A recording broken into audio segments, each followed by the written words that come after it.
আসসালামু আলাইকুম স্টুডেন্টস, আজকে আমরা কথা বলতে চলেছি নিউটনের গতিসূত্রগুলো নিয়ে। মূলত গতির সাথে যে ব্যাপারগুলো সংযুক্ত, অর্থাৎ আমরা বলতে পারি গতির সাথে সংযুক্ত হচ্ছে বল, ভর ইত্যাদি ইত্যাদি, আবার ত্বরণ রয়েছে। তো এই ব্যাপারগুলো পরস্পরের সাথে কিভাবে সম্পর্কিত, কিভাবে কাজ করে, এই ব্যাপারগুলো নিয়ে নিউটন 1687 সালে একটা বই লেখেন, হ্যাঁ, ন্যাচারালিস্ট প্রিন্সিপিয়া ফিলোসফিয়া ম্যাথমেটিকা। এতে মূলত এই ব্যাপারগুলো বর্ণনা করেন। আর তার একটা ফান্ডামেন্টাল ব্যাপার হচ্ছে নিউটনের গতিসূত্র। মূলত নিউটন তার কি বলে ওইটাকে, মহাকর্ষ সূত্র এবং গতিসূত্র দিয়েই বেশিরভাগ পরিচিত, ক্যালকুলাস রয়েছে তার মধ্যে। তো আজকে আমরা তার পরিচিতির বেশ বড় একটা অংশ গতিসূত্র, এই গতিসূত্রগুলো নিয়ে আলোচনা করব। তো শুরু করছি।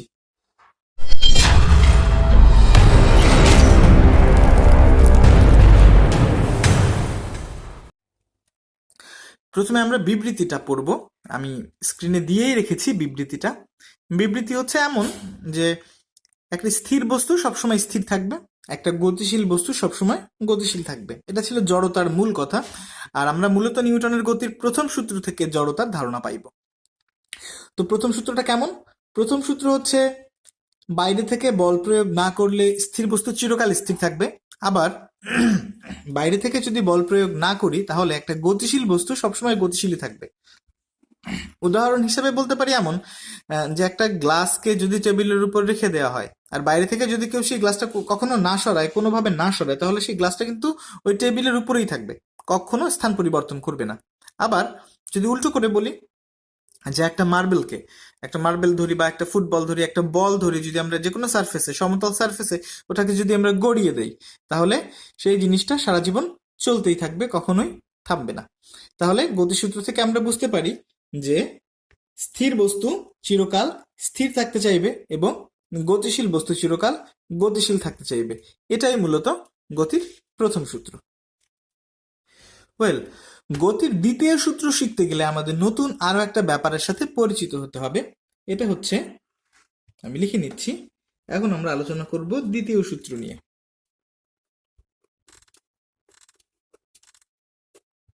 দ্বিতীয় সূত্র নিয়ে চিনতে গেলে বা দ্বিতীয় সূত্র নিয়ে কথা বলতে গেলে আমাদের একটা ব্যাপার জানতেই হবে, এর নাম হচ্ছে ভরবেগ। আগের ভিডিওতেও আমি ব্যাখ্যা দিয়েছি ভরবেগের, এবার আবার দিচ্ছি। ভরবেগ কি? ভরবেগ হচ্ছে মূলত ভর ও বেগের গুণফল। অর্থাৎ আমি যদি এই ভরবেগকে একটু আলাদা করে লিখি, ভর গুণ বেগ এমন করে, তাহলে এটাই হবে ভরবেগ। তাহলে আমরা বলতে পারি কি, ভর ও বেগের গুণফলকে ভরবেগ বলে। সাধারণত ভরবেগ হয় এমন, এম ভি, দ্যাটস ভরবেগ। কারণ আমরা বেগকে তো নর্মালি ভি দিয়েই প্রকাশ করি, তাহলে এম ভি হচ্ছে আমাদের ভর বেগ। তো যেহেতু একটা বস্তু দুটো ভরবেগ থাকতে পারে, অর্থাৎ বস্তুর দুই রকম বেগ থাকতে পারে। একটা বেগ হতে পারে এমন করে, এইখান থেকে যদি একটা বস্তু ইউ আদি বেগ নিয়ে চলতে শুরু করে, ভর হচ্ছে এম। খানিকক্ষণ চলার পরে যদি তার বেগ ভি হয়, ভর তো পরিবর্তিত হবেই না, তাহলে কি কিন্তু এই বস্তুটা দুটো ভরবেগ থাকবে। এই যে প্রথম অবস্থান, এইখানে যে ভরবেগটা থাকবে তার নাম হবে এম ইউ। আমরা এটাকে বলবো আদি ভরবেগ। আর তার পরের যে অংশটা, এর ভরবেগ হবে এম ভি। আমরা এটাকে বলবো শেষ ভর বেগ। এই হইল ভরবেগের ব্যাপার। এরপরে আমরা যে কাজটা করব, আমরা একটু বিবৃতিটা দেখে নেব। তো বিবৃতি কেমন? বিবৃতিতে বলা হয়েছে যে ভরবেগের পরিবর্তন প্রযুক্ত বলের সমানুপাতিক। অর্থাৎ যত বেশি বল প্রয়োগ করা হবে, এর ভরবেগের পরিবর্তন তত বেশি হবে। আর বস্তুর বল যেদিকে প্রয়োগ করা হবে, ভরবেগের পরিবর্তনও সেদিকে হবে। এবারে আসি ব্যাখ্যায়। আমরা ধরে নেই, ভরবেগের পরিবর্তনটা বোঝার জন্য আমি একটা বড় বস্তু ধরে নিচ্ছি। এখানে আমি এর ভর ধরলাম এম, আদিবেগ ধরে নিলাম ইউ। আমি একটা কাজ করি, একটা বস্তু, যেহেতু আমরা জড়তা অনুসারে জানি কোনো বস্তু কখনোই নিজে অবস্থান পরিবর্তন করে না, তাই আমি এর উপরে এফ বল প্রয়োগ করলাম।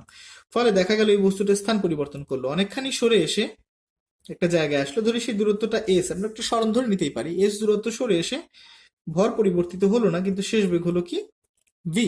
আচ্ছা, এবার আমরা প্রথমেই হিসাব করব ভরবেগের পরিবর্তনটা কতটুকু। এখানে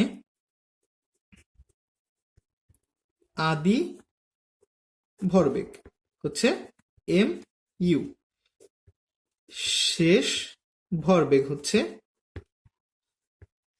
এম ভি। আমরা কিন্তু এখনো হার বের করতে পারবো না, কারণ হার বের করার জন্য একটা প্রয়োজনীয় কম্পোনেন্ট লাগে, সেটা আমাদের হাতে নেই। দ্যাটস টাইম, সময়। অর্থাৎ এই বস্তুটা যে ইউ বেগ থেকে এস দূরত্ব অতিক্রম করার পরে ভি বেগ প্রাপ্ত হলো, এই বেগ অর্জন করতে এই বস্তুর কত সময় লেগেছে, কত সময় লেগেছে আমরা জানি না, আমরা ধরে নিলাম স্মল টি, যে টি সময় লেগেছে। তাহলে ভরবেগের পরিবর্তন কত,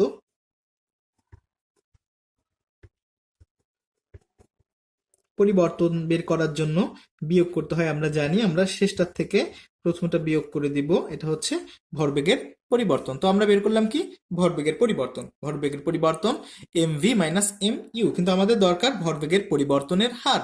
আমরা দেখেছি যে নিউটনের গতির দ্বিতীয় সূত্র মূলত বল এবং ভরবেগের পরিবর্তনের হার নিয়ে কাজ করে। সুতরাং ভরবেগের পরিবর্তনের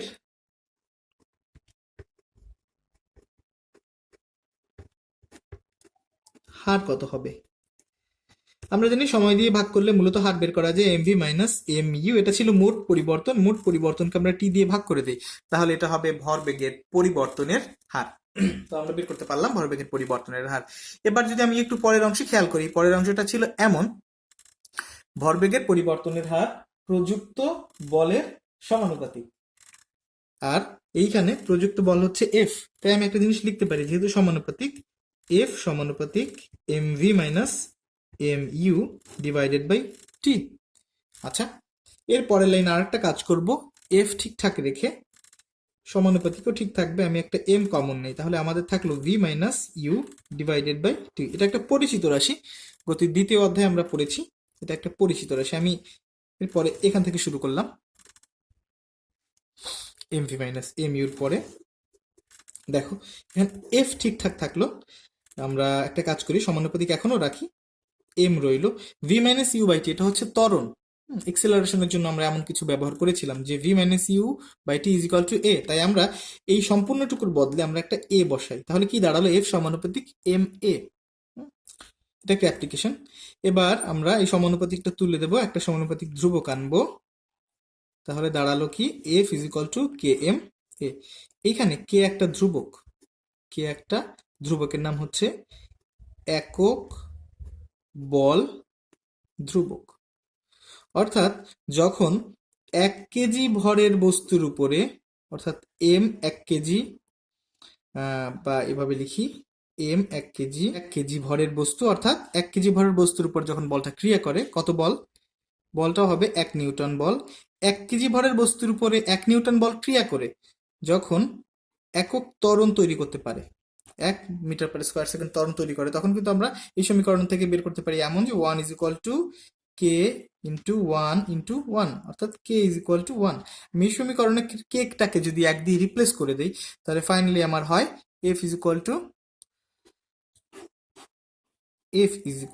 এম এ। এটা হচ্ছে নিউটনের দ্বিতীয় সূত্রের একটা অ্যাপ্লিকেশন, একটা প্রয়োগ, যে বলের মান সবসময় কেমন হবে, বল যেহেতু বস্তুর ভরবেগের পরিবর্তন ঘটায়, তাই বলের মান হবে এর উপরে প্রযুক্ত বল, মানে বস্তুর ভর এবং যে পরিমাণ ত্বরণ বস্তু লাভ করলো এর গুণফলের। এবার আমরা প্রমাণ করব নিউটনের গতির দ্বিতীয় সূত্র থেকে প্রথম সূত্র। তার আগে মনে রাখতে হবে যে প্রথম সূত্রের বিবৃতিটা কি এবং দ্বিতীয় সূত্রের বিবৃতি কি। আমরা দ্বিতীয় সূত্রের একটা প্রয়োগ পেয়েছিলাম এমন, F is equal to M এ।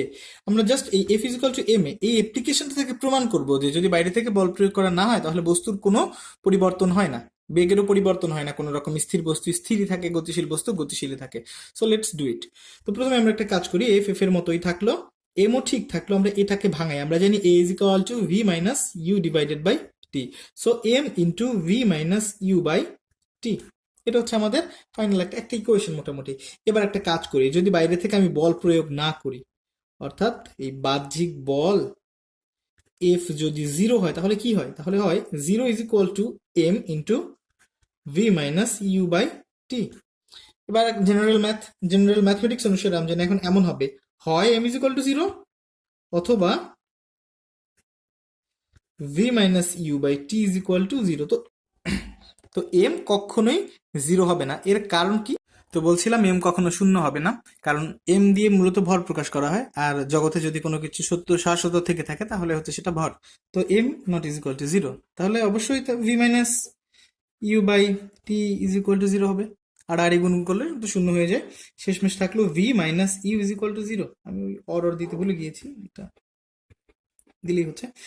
এর পরের লাইনে আমি লিখতে পারি V is equal to U. আচ্ছা, এই লাইনটা দিয়ে আসলে কি বোঝায়? এই লাইনটা দিয়ে বোঝায় বস্তুর আদি বেগও যা, শেষ বেগও তাই।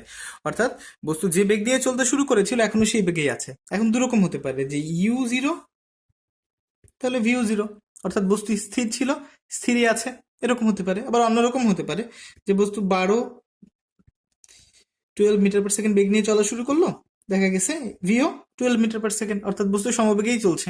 মানে গতির প্রথম সূত্র আমাদের যে কথাটা বলে, গতির প্রথম সূত্র আমাদের বলে যদি বস্তু গতিশীল থাকে তাহলে সে সবসময় সরল রেখায় সমবেগে গতিশীল থাকবে, যা হচ্ছে এখানটায়, এই সেকেন্ডটায়। হ্যাঁ, এই সেকেন্ড সিনারিওতে যা হচ্ছে, বস্তু গতিশীল ছিল, সে গতিশীল আছে, সমবেগেই আছে, গতির কোনো পরিবর্তন হয়নি। আবার প্রথম সিনারিওটা যদি আমি দেখি, ফার্স্ট সিনারিওতে দেখতে চাই যে বস্তু স্থির ছিল, কোনো বেগ ছিল না, কোনো গতি ছিল না। আমরা যখন শেষমেশ দেখলাম, বলটাকে শূন্য করে দিয়ে যখন হিসাব করলাম, ম্যাথমেটিক্যালি দেখলাম কি, যে বস্তু স্থান পরিবর্তন করেনি। তো এই হচ্ছে গতির দ্বিতীয় সূত্র থেকে প্রথম সূত্র প্রতিপাদন। আর আমরা প্রথম সূত্র থেকে কিন্তু বলতে পারি যে কি করে এই জড়তাটাকে ব্যাখ্যা করা যায়। প্রথম সূত্র মূলত জড়তা ব্যাখ্যা প্রদান করে, দ্বিতীয় সূত্র থেকে প্রথম সূত্র প্রতিপাদন করা যায়। আর এবার আমরা দেখব যে তৃতীয় সূত্রের ব্যাপারটা। তৃতীয় সূত্র কি? তৃতীয় সূত্র দিয়ে আমরা কোথায় পৌঁছতে পারি? তো এবার আমরা কথা বলবো গতির তৃতীয় সূত্র নিয়ে। তো গতির তৃতীয় সূত্র, প্রথমে আমি বিবৃতিটা দিয়ে দিচ্ছি, বিবৃতিটা সব একবার দেখে নাও। বিবৃতি হচ্ছে এমন যে সকল ক্রিয়ার একটা সমান বিপরীত প্রতিক্রিয়া থাকবে। এবার চলে আসি আলোচনায়, যে মানে বাংলা একটা বাগধারা দিয়ে মূলত এটাকে খুব সুন্দর করে বোঝানো যায়। আমরা বললি না, টিট ফর ট্যাট, ইট মারলে পাটকেলটি খেতে হয়। অর্থাৎ তুমি যদি কারো একটু ক্ষতি করো, সেই ক্ষতিটুকু তোমার কাছে ফিরে আসবে। তুমি কারো একটু উপকার করলে উপকারটুকু আবার ফিরে আসবে। লাইক দ্যাট, তুমি যদি এফ বল কারোর প্রতি প্রয়োগ করো, তোমাকে সে ওই এফ মানের বলই ফেরত দেবে। তবে তুমি যদি প্লাস এফ প্রয়োগ করো, সে তোমাকে মাইনাস এফ দিবে, মানে তোমার জন্য মাইনাস হবে আর কি। একটা বস্তুতে আমি এমন করে ধরে নিই এরকম, যে আমি এইরকম একটা জায়গায় যদি এফ মানের বল প্রয়োগ করি এই দিক থেকে, সেজন্য আমার জন্য পজিটিভ হবে, বাম থেকে ডানের দিকে যাচ্ছে, আমার জন্য পজিটিভ হবে এই দেয়ালটার জন্য। এই দেয়াল কি করবে আমার জন্য? ওই এফ মানের একটা বল প্রয়োগ করবে, বাট এটা হবে মাইনাস। আমি যদি ধরি এটা হচ্ছে আমার প্লাস এফ, সে যদি আমাকে ফেরত দেয় মাইনাস এফ, তাহলে এই দুটো বলকে আমি যোগ করলে কত পাই? F minus F is equal to zero, অর্থাৎ লব্ধি শূন্য হবে বলের। এটা হচ্ছে সংরক্ষণশীলতা, যে কোনো রকম পরিবর্তন হবে না।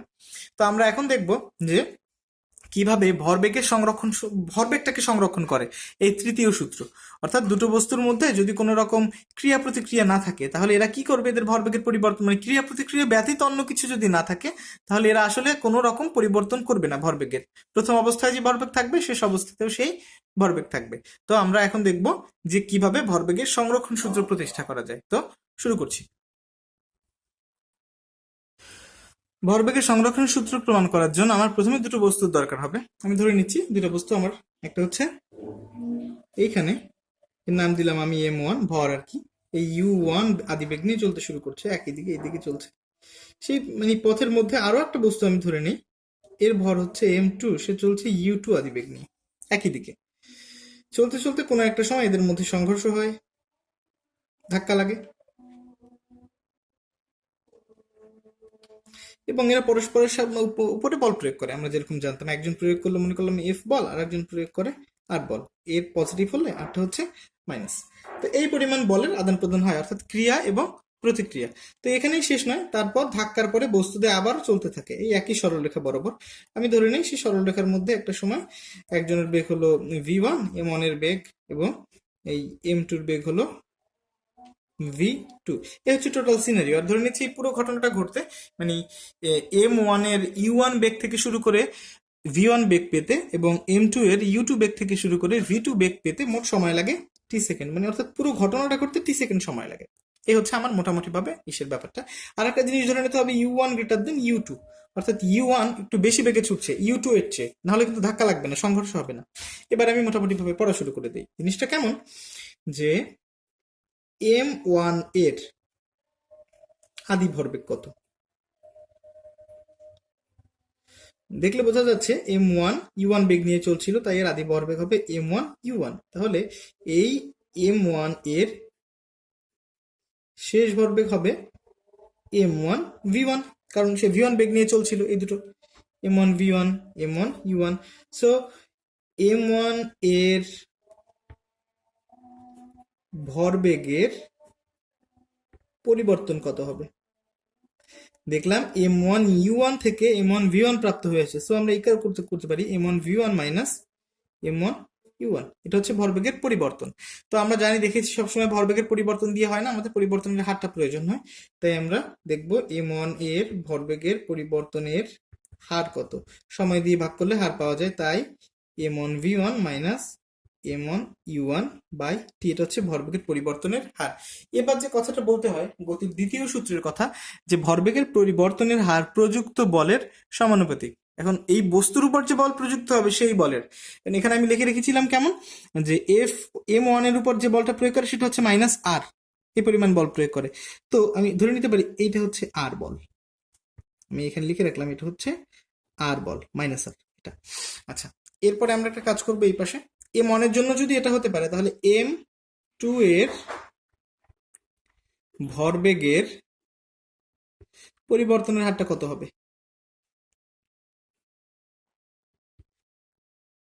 এটা কিন্তু এমন হতে পারে, m2 এর ভরবেগের পরিবর্তনের হার হবে m2v2 minus m2u2 divided by T, এটা m2 এর ভরবেগের পরিবর্তনের হার। এখন এই পরিবর্তনের হার কিন্তু আবার এর উপর প্রযুক্ত বলের সমানুপাতিক। দেখো, এর উপরে প্রযুক্ত বল হচ্ছে F, তাই আমি এখানে লিখে নিতে পারি F ইকুয়াল টু এটা। মনে রাখতে হবে এখানে কিন্তু একটা কে রয়েছে, এই কেটা থাকবে না শেষ পর্যন্ত, সেজন্য দেই না, আমাদের বইতেও দেয়া নেই, কিন্তু প্রয়োজন হয় এখন বোঝানোর জন্য আমি এখানে দিচ্ছি কেটা। আচ্ছা, এবারে চলে আসি নিউটনের গতির তৃতীয় সূত্র। এখানে বলা হয়েছে কি, যে যদি ক্রিয়াশীল বল F হয় এবং প্রতিক্রিয়া বল R হয়, তাহলে এরা পরস্পর সমান হবে এবং বিপরীতমুখী হবে। আচ্ছা, আমি এই জিনিসটাই এইখানে লিখি, এইটা দেখো, আমাদের F সমান সমান রয়েছে কেমন, আমি এখানে লিখে নিচ্ছি তৃতীয় সূত্র অনুসারে। তৃতীয় সূত্র অনুসারে আমি এখানে লিখতে পারি এমন করে,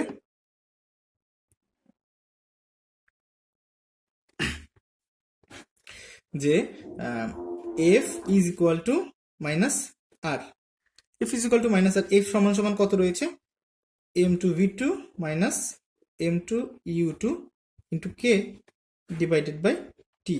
আর আর সমান সমান লিখতে পারি minus m1v1 minus m1u1 into K divided by T. বা দেখো, এই কে টি কিন্তু কেটে দেওয়া যায়, এই দুটো জিনিস যদি আমি কেটে দিতে পারি, তাহলে আমার হাতে কি থাকলে পাশে, আর এ পাশে রইল m2v2 মাইনাস m2u2, আর এ পাশে রইল মাইনাস m1v1 প্লাস m1u1। এবার মনে রাখতে হবে এইটুকু শুধু কথা, যে আমরা কাউকে মোটামুটি ভাবে ঋণাত্মক করব না, সবগুলো ধনাত্মক রাখার চেষ্টা করব। তাহলে একটা কাজ করি, এই m2u2 যেহেতু এপাশে ঋণাত্মক আকারে রয়েছে, আমরা এটাকে এপাশে নিয়ে যাই, রাইট হ্যান্ড সাইডে নিয়ে যাই। আবার এই m1v1 এপাশে রয়েছে আপনার ঋণাত্মকের মতো করে, ঋণাত্মক নেগেটিভ, আমরা এটাকে এপাশে নিয়ে আসি, জাস্ট একটা সাইকেল মেনটেন করি। তাহলে কি হয়, তাহলে এপাশে দাঁড়ায় এমন m1v1 plus m2v2 is equal two m1u1 plus m2u2। এই হচ্ছে মূলত ভরবেগের সংরক্ষণ সূত্রের ম্যাথমেটিক্যাল স্টেটমেন্ট। এটাই হচ্ছে, এই দিয়ে মূলত আমরা অঙ্ক করব। এবার দেখি যে আসলে কোন পাশে কি রয়েছে। বাম পাশে তাকালে আমরা দেখতে পাই m1 এর শেষ ভরবেগ এবং m2 এর শেষ ভরবেগ, অর্থাৎ এই যে পুরো সিস্টেমটা, এই যে পুরো ঘটনাটা ঘটলো, এই পুরো ঘটনার শেষ ভরবেগটা কিন্তু বাম পাশে রয়েছে, মাঝখানে সমান সমান চিহ্ন, আর ডান পাশে কি রয়েছে, m1 এর আদি ভরবেগ এবং m2 এর আদি ভরবেগ, অর্থাৎ মোট সিস্টেমের, এই পুরো সিস্টেমের মোট আদি ভরবেগটা হচ্ছে ডান পাশে, আর মাঝখানে যেহেতু সমান সমান চিহ্ন, তাই আমরা বলতে পারি কি, যে এদের ভরবেগের কোনো পরিবর্তন হয়নি। আর এই যে ভরবেগের পরিবর্তন না হওয়া, সবকিছু স্থির থাকা, এটাই হচ্ছে ভরবেগের সংরক্ষণশীলতা। তাই যদি বলা হয় ভরবেগের সংরক্ষণশীলতার মূলত ইটা কেমন হবে, গাণিতিক রূপ আমরা এটাই লিখবো, যে m1v1 plus m2v2 is equal two m1u1 plus m2u2। এইটা হচ্ছে আমাদের ভরবেগের সংরক্ষণ সূত্রের গাণিতিক রূপ। আমরা এটা থেকে ম্যাথমেটিক্যাল প্রবলেমস গুলো সলভ করব। আর একটা কথা এখানে বলতে হয়, যে অনেক সময় এমন হয়, একটা স্থির বস্তুকে ঠেলতে ঠেলতে অন্য একটা বস্তু নিয়ে যায়, অর্থাৎ দেখা যায় বস্তুটি স্থির ছিল, গতিশীল আর একটা বস্তু এসছে, u1 আলাদা আলাদা, u1 একটা বস্তু ধরে নিই স্থির ছিল, কিন্তু u2 সামথিং বেগে 10 মিটার পার স্কোয়ার সেকেন্ড বেগে ধরি এসে এই স্থির বস্তুটাকে ঠেলে নিয়ে যাচ্ছে। সেক্ষেত্রে কেমন হবে, সেক্ষেত্রে কিন্তু দুটো বস্তুর শেষ বেগ একই হবে।